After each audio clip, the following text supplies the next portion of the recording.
जय हिंद। आज का वीडियो शूट कर रहे हैं हम सिर्फ भारत के तमाम वोटरों को, जिन लोगों ने भी वोट किया है भारत में अपने लोकतंत्र के सेफ्टी के लिए, लोकतंत्र को बचाने के लिए, अपने संविधान को बचाने के लिए, अपने लोकतंत्र को ज़िंदा रखने के लिए। जिन लोगों ने भी वोट किया हो, चाहे वो किसी भी पार्टी को वोट किया हो, आपने वोट किया है, बस ये आपके लिए बहुत बड़ी बात है और हमारे भारत देश के लिए बहुत बड़ी बात है, हमारे लोकतंत्र के लिए बहुत बड़ी बात है। आप चाहे जिस भी पार्टी को वोट किए हो, तो आज की वीडियो सिर्फ आप लोगों के नज़र, आप लोगों ने जिस तरह से मेहनत किया, आप लोगों ने जिस तरह से वोट दिया और आप लोगों ने ये साबित कर दिया कि ये एक लोकतांत्रिक देश है, ये किसी के डिक्टेटरशिप में कभी नहीं हम आने देंगे। तो तमाम उन लोगों को जो भारत से प्यार करते हैं, तमाम उन लोगों को जो भारत की संस्कृति से प्यार करते हैं, तमाम उन लोगों को जो भारत के संविधान से प्यार करते हैं, उन सबको मेरा सलाम, उन सबको, उनके जज्बे को मेरा सलाम। आप लोगों ने बहुत मेहनत की भारत के लोकतंत्र को बचाने के लिए। जिस तरह से लोगों ने पहले और वीडियोस आए थे कि हाँ लोकतंत्र को खतरा है, वे संविधान को खतरा है, लोकतंत्र बिल्कुल डीप में जा रहा है और डिक्टेटरशिप की ओर ये वीडियो जा रहा है। तमाम लोग बधाई के हकदार हो। तो आज मेरी वीडियो आप लोग को बहुत बहुत बधाई, बहुत बहुत बधाई। आप लोगों ने जिस तरह से वोट किया, जिस तरह से आप लोगों ने मेहनत किया और इस लोकतंत्र को बचाने में, सेव करने में आप लोगों ने जिस तरह से योगदान दिया, तो बहुत बहुत सलाम, बहुत बहुत बधाई, बहुत बहुत मुबारकबाद भारत के तमाम जनता को जिन्होंने वोट किया और उन जनता को भी जो वोट नहीं कर सके किसी भी कारण, वो अपने मशगूलियात के कारण, अपने बिजी लाइफ के कारण। तो नेक्स्ट टाइम से किसी तरह का भी वोट हो तो आप अपने वोट में ज़रूर विजिट करें, वोट करने ज़रूर जाएं। ये हो गई आप लोगों की बधाई। बधाई के बाद थोड़ा सा रिलाई अब तेजस्वी यादव की।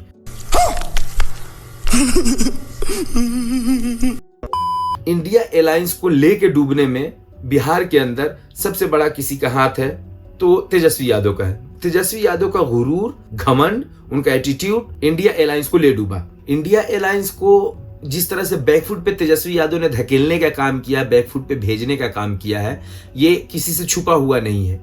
हम एकदम इस बात को नकारते हैं कि इंडिया अलायंस वहां पे फाइट में नहीं थी। नहीं, बिल्कुल फाइट में थी, लेकिन तेजस्वी यादव अपने अहंकार, वो उनके अंदर एक लालच था कि हम अपने बलबूते पे चुनाव लड़के आएंगे, हम अपनी ज्यादा सीटें निकालेंगे, हम अपने उम्मीदवार को जाए तो हम किंग मेकर बन करके सामने उभरेंगे। अरे चचा कभी भी चचा ही रहेंगे, भतीजा कभी भी भतीजा ही रहेगा। इस चीज का ख्याल ही नहीं रहा उनको। और यही कारण है कि तेजस्वी यादव अपने घमंड, अपने अहंकार, अपने गुरूर, अपने एटीट्यूड के कारण इंडिया अलायंस डूबोया है, अपनी पार्टियों का सीट हराया है, बुरी तरह से हारे हैं इंडिया अलायंस। और ये कह लीजिए कि एकदम बहुत बुरी तरह, जितनी वो रैली की, सारे रैलियों के रिकॉर्ड तोड़ दिया। नरेंद्र मोदी जी का रिकॉर्ड तोड़ दिया रैली करने में। रैली पे रैली लोगों को इमोशनल किया कि हमको बेड रेस्ट डॉक्टर ने लिखा है, हर जगह अपना पट्टी खोल करके दिखाया कि मुझे बेड रेस्ट लिखा गया है। उसके बावजूद हम काम कर रहे हैं, हम आप लोगों के बीच में आ रहे हैं, हम विजिट कर रहे हैं, हम सब कुछ कर रहे हैं, आप वोट दीजिए, हमको जिताइए। लेकिन ले डूबे, वो ले डूबे इंडिया अलायंस को। जिस तरह का इस बार वोट हुआ है, बहुत अच्छा वोट हुआ है। और देखिए, सरकार चाहे जिसकी भी बने, मोदी जी की सरकार बन रही है नो डाउट, बट चाहे जिसकी भी बने, आप सरकार को इतना मजबूत हरगिज नहीं होने दीजिए कि वो अपने आप को तानाशाह समझ ले। तो इस बार भारत की जनता ने वही किया। जिस तरह से सरकार उन्होंने चुना है, उसी तरह से मजबूत एक विपक्ष भी उन्होंने चुना है। तो किसी तरह की कोई मनमानी नहीं हो पाएगी। अब किसानों पे अब सरेआम लाठियां नहीं चला पाएंगे, अब फोगाट को रोडों पे नहीं खींचेंगे हमारे गोल्ड मेडलिस्ट को।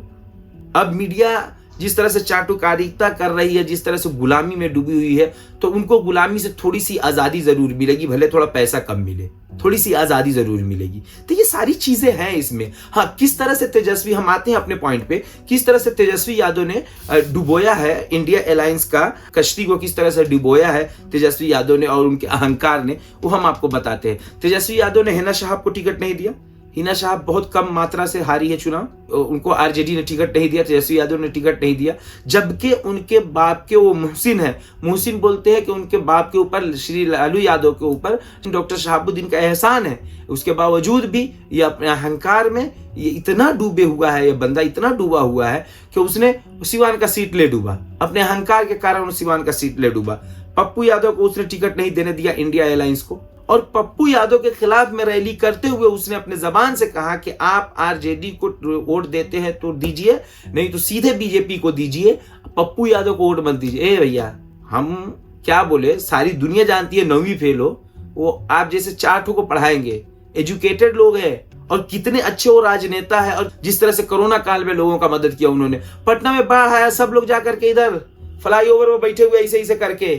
पप्पू यादव एक ऐसा बंदा है जो 125-135 किलो का होने के बावजूद भी इतने इतने पानी में डूब करके जाकर के लोगों तक दवा, राशन, दूध, पानी, हर चीज मुहैया कराया, पटना के अंदर डूब डूब करके। क्या कर रहे थे आप? तो घर में बैठे हुए थे, मस्त एसी में सोए हुए थे। लोगों से जुड़ा हुआ ग्राउंड लेवल का नेता है। हरा लिया आप, नहीं हारे ना। वहां भी आपका एटीट्यूड और घमंड आपका हारा है। पप्पू यादव नहीं हारे, पप्पू यादव जीत के आए हैं। इस बात को आप समझ लीजिए, दिमाग में बैठा लीजिए। अब तीसरा हम आपको बताते हैं, कन्हैया कुमार जी को नहीं लड़ने दिया गया। कन्हैया कुमार नॉर्थ ईस्ट दिल्ली से जाके लड़े, हार गया वहां पे वो चुनाव। हालांकि वो एक पीएचडी होल्डर बंदा है, उसको इंडिया एलायंस की तरफ से नहीं लड़ने दिया गया, क्योंकि वो अपने आप को मतलब वहां का वो किंग समझने लगे हैं, किंग समझने लगे वहां का। अभी ढंग से मुख्यमंत्री भी वहां के नहीं बने हो, ठीक? तो थोड़ा सा तो धीरज रखो। इतना फड़फड़ाना और इतना उड़ना भी क्या है यार? राजनीति में हो, पहले राज को समझो, फिर उसके नीति को समझो, तब जाकर के राजनीति में आओगे, तब जाके के एक राजनेता कहलाओगे। सीधे किंग मेकर बनने के चक्कर में ले डूबे। हम तो डूबे हैं सर, हम तुमको भी ले डूबेंगे। अब चचा पलटी मारने के भरोसे बैठी हुई है इंडिया एयरलाइंस, जो कि पलटी मारने वाले है नहीं इस बार। चचा क्यों पलटेंगे भाई? और काहे पलटेंगे? हमेशा वही क्यों पलटेंगे? चाचा पलटू जरूर है, लेकिन इतने भी अल्टू पलटू आप लोग नहीं समझ लीजिए कि जब चाहे जब पलटा ले।